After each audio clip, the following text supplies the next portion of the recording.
बिस्मिल्लाहिर्रहमानिर्रहीम। अस्सलाम वालेकुम। आज मैं आपको अपनी बैंगन की पनीरी जो है वो चेक करवाऊँगा कि उसको मैंने दो तरह से लगाया था, लेकिन उसमें जो रिज़ल्ट है दोनों में ज़मीन आसमान का फ़र्क है रिज़ल्ट का। तो ये मैंने लो टनल जो है इसके अंदर मैंने पनीरी काश्त की थी बैंगन की। तो अभी मैं ये शॉपर उतार के तो फिर आपको दिखाता हूँ पनीरी, उसका रिज़ल्ट भी आप देखना दोनों का कि कितना फ़र्क है, और तरीका भी आपको बताऊंगा कि किस किस तरह से मैंने लगाया। दो एक्सपेरिमेंट मैंने किए थे। तो अभी मैं ये पहले शॉपर उतार लेता हूँ इसके ऊपर से, ये जो लो टनल मैंने बनाया हुआ है, तो उसके बाद फिर मैं आपको चेक करवाता हूँ। पानी भी देना है मैंने, ये स्प्रिंकलर पड़ा हुआ है मेरे पास, पानी इसके अंदर है, तो उसके ऊपर मैंने पानी भी देना है अभी पनीरी को, और आपको चेक भी करवाता हूँ जी। तो ये मैंने शॉपर ऊपर से साइड पे कर दिया है, हटा दिया। एक साइड से मैंने उतारा है शॉपर ताकि दोबारा शॉपर डालने में आसानी रहे। तो ये इसके अंदर लगी हुई है बैंगन की पनीरी। अब आप ये देखें, एक ये साइड लगी हुई है, यहाँ से लेकर यहाँ तक, इस लाइन तक ये मैंने निशान लगा दिया है यहाँ तक, और इससे आगे यहाँ से लेकर वो एंड तक। अभी मैं थोड़ा सा ऊपर से भी आपको दिखाता हूँ, फ़र्क आपको सही नज़र आएगा। ये देखें, ये वाली साइड और ये वाली साइड, ये देखें। आप सोच रहे होंगे कि शायद ये वैरायटी अलग-अलग है या इनको लगाया अलग-अलग टाइम पे है। सेम वैरायटी है और एक ही दिन लगाया है इसको, एक ही टाइम पे लगाया है। सिर्फ लगाने का तरीका थोड़ा सा मुख्तलिफ है इसका और उसका। और फ़र्क आप देखें कि सामने आपके माशाल्लाह से ये वाली जो पनीरी है ये बेहतरीन खड़ी है। आप देखें इसकी हाइट, सेहतमंद है, लश ग्रीन है। ये देखें आप, ये अल्हम्दुलिल्लाह अब शिफ्टिंग के काबिल हो चुकी है। आज है तारीख की अगर बात करें तो 10 फरवरी 2025, और ये साइड माशाल्लाह से बेहतरीन खड़ी है। जबकि दूसरी साइड पे आप देखें तो ये वाली देखें,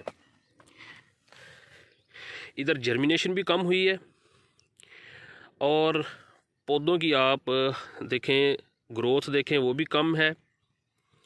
और इनके आप अगर देखें इसकी, वैसे भी पौधे भी कमज़ोर हैं, जिस तरह से आप ये देख सकते हैं।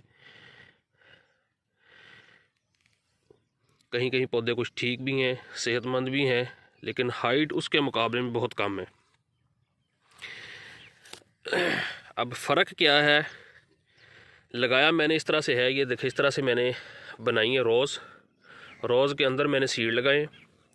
सीड लगा के तो ये जो साइड है यहाँ तक, यहाँ से लेके यहाँ तक, ये मैंने चेक करना चाह रहा था, मैं एक्सपीरियंस करना चाह रहा था। मैंने जो है वो एक्सपेरिमेंट किया था कि दो तरह से मैं लगाऊं और देखूं किस में रिज़ल्ट अच्छा निकलता है, कौन सा तरीका बेहतर है, कौन सा नहीं बेहतर।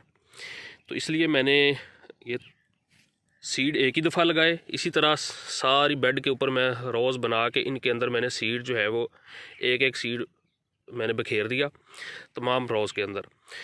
उसके बाद मैंने यहाँ से लेकर यहाँ तक जो सीड्स थे उनको मैंने कवर किया मट्टी के अंदर, मट्टी के साथ। ये जो मट्टी है, ये याद रखें कि हमारी जो ये सॉइल है, जो मट्टी है, ये रेतली मट्टी है, सैंडी सॉइल है, जिसे हम हल्की ज़मीन कहते हैं, कच्ची ज़मीन।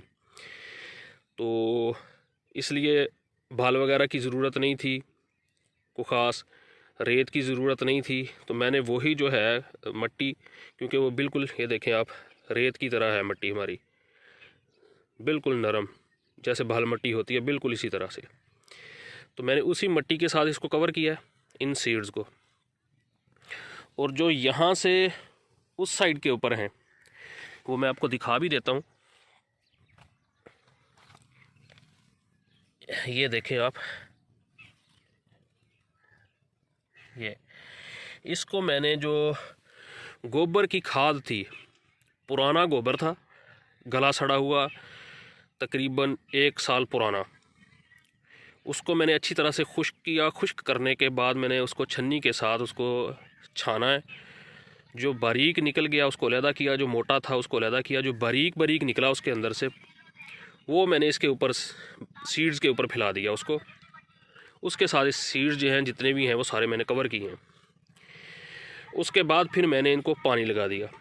और ये सारा वो वाले जो लगाए वो भी, ये भी एक ही वैरायटी लगाई, एक ही दिन लगाई, एक ही टाइम पे लगाई और एक ही वक्त उनको पानी डाला, एक ही वक्त इसके ऊपर शॉपर पड़ा डाला गया। सारा सेम प्रोसेस एक ही दिन हुआ। फ़र्क सिर्फ ये है कि इसको मैंने जो गोबर की खाद थी पुरानी उसको खुश्क करने के बाद, छानने के बाद जो बारीक बारीक नीचे से निकला है उसके साथ मैंने सीड्स कवर किए हैं और उसको मिट्टी के साथ कवर किया।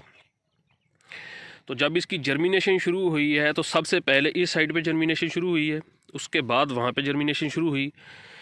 लेकिन जर्मिनेशन के बाद इसकी ग्रोथ जो है, इसकी जो जिसको गोबर की खाद से मैंने कवर किया था उसकी ग्रोथ जो है वो तेज़ी से चलना शुरू हुई, बढ़ना शुरू हुई है। लेकिन उस साइड पे ग्रोथ जो है वो बहुत ही स्लो थी। यहाँ तक कि इधर सारी जर्मिनेशन सारी कंप्लीट हो गई, इसके नए लीफ निकलना शुरू हो गए। जो ट्रू लीफ के बाद जो तीसरा लीफ असल जो इसका होता है वो निकलना शुरू होता है। जिस तरह से आप ये देखें तो ये इसके जो ट्रू लीफ हैं, जो सीड जब जर्मिनेट होता है तो ये सीड निकलते हैं। उसके बाद फिर ये इसके अपने जो लीफ निकलते हैं, ये फिर अपने पत्ते हैं इसके। तो इसका तीसरा पत्ता निकलना शुरू हो गया था, लेकिन उस साइड के ऊपर अभी भी जर्मिनेशन हो रही थी, कंप्लीट नहीं हुई थी जर्मिनेशन। और तीसरा पत्ता तो किसी का भी नहीं था, वो ट्रू लीफ थे। उसके बाद वो रुक गई ग्रोथ उसकी, आहिस्ता आहिस्ता आहिस्ता आहिस्ता उसकी ग्रोथ जो चलती रही है। जबकि इस साइड के ऊपर बेहतरीन ग्रोथ चली है, ज़बरदस्त हाइट इसकी बेहतरीन है, लश ग्रीन है, आपके सामने है रिज़ल्ट। फ़र्क कि उसको मिट्टी के साथ कवर किया और इसको हमने गोबर की खाद से। होता क्या है कि जब हम ऊपर से पानी डालते हैं स्प्रिंकलर के ज़रिए या फ्लड इरिगेशन भी करते हैं तो मिट्टी की जो ऊपर वाली सतह है वो हार्ड हो जाती है, जिस वजह से सीड्स को जर्मिनेशन में प्रॉब्लम आती है। उसकी जो नीचे मिट्टी सख्त होने की वजह से उसकी रूट्स जो हैं वो अच्छी तरह से ग्रोथ नहीं करती, तो पौधे की जो है वो ग्रोथ भी उतनी अच्छी नहीं चलती। जब रूट्स नीचे से डेवलप नहीं होती इतनी जल्दी, वो उनकी ग्रोथ अच्छी नहीं होती ज़मीन हार्ड होने की वजह से, तो वो फिर जो पौधा है उसकी ग्रोथ भी अच्छी नहीं होती।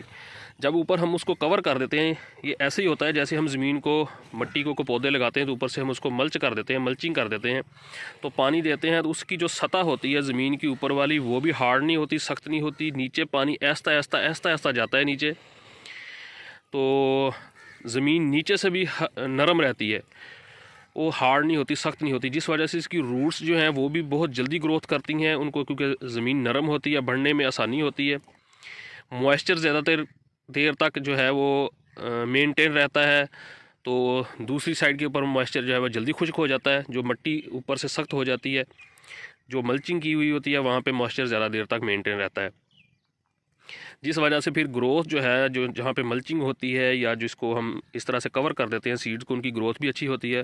फिर दूसरा बेनिफिट ये होता है कि जो गोबर की खाद हमने ऊपर डाली थी तो वो भी उसने अपने जो न्यूट्रेंट थे उसके अंदर वो भी पौधे को मिले हैं, खुराक मिलती रही है पौधे को जितनी उसको ज़रूरत थी, क्योंकि ये स्लो रिलीज़ फर्टिलाइज़र होता है और ऑर्गेनिक होता है। पौधे को इसका नुकसान भी नहीं होता। अगर हम केमिकल फर्टिलाइज़र दें तो अगर थोड़ी सी डोज ऊपर नीचे हो जाए तो पौधों को बर्न कर देती है। तो इसलिए जब सीडलिंग करते हैं तो उसको फिर जो केमिकल फर्टिलाइज़र है वो नहीं देते, सिर्फ स्प्रे वगैरह कर देते हैं ऊपर। तो मैंने इसके ऊपर स्प्रे भी कोई नहीं की अभी तक, ना कोई केमिकल फर्टिलाइज़र की स्प्रे की है, ना किसी ऑर्गेनिक की स्प्रे की है, ना कोई अमाइनो एसिड, ना कोई NPK वगैरह, ना कोई किसी तरह का इसके ऊपर, ना कोई ग्रोथ हार्मोन्स, इस तरह का किसी किस्म का मैंने इसके ऊपर फर्टिलाइज़र जो है वो अप्लाई नहीं किया। लेकिन इसके बावजूद सिर्फ ये फ़ायदा है इसका, जो हमने गोबर की खाद इसके ऊपर स्प्रिंकल की थी, इसके ऊपर गोबर की खाद, ये सिर्फ उसी का फ़ायदा है, उसी की वजह से जो इसकी ग्रोथ जो है वो इतनी अच्छी चली है। तो वीडियो अगर अच्छी लगी है तो इसको लाइक और शेयर ज़रूर करें। मिलते हैं फिर किसी नेक्स्ट वीडियो में नए टॉपिक के साथ। अपना बहुत सा ख्याल रखिए और मुझे दीजिए इजाज़त। अस्सलामु अलैकुम।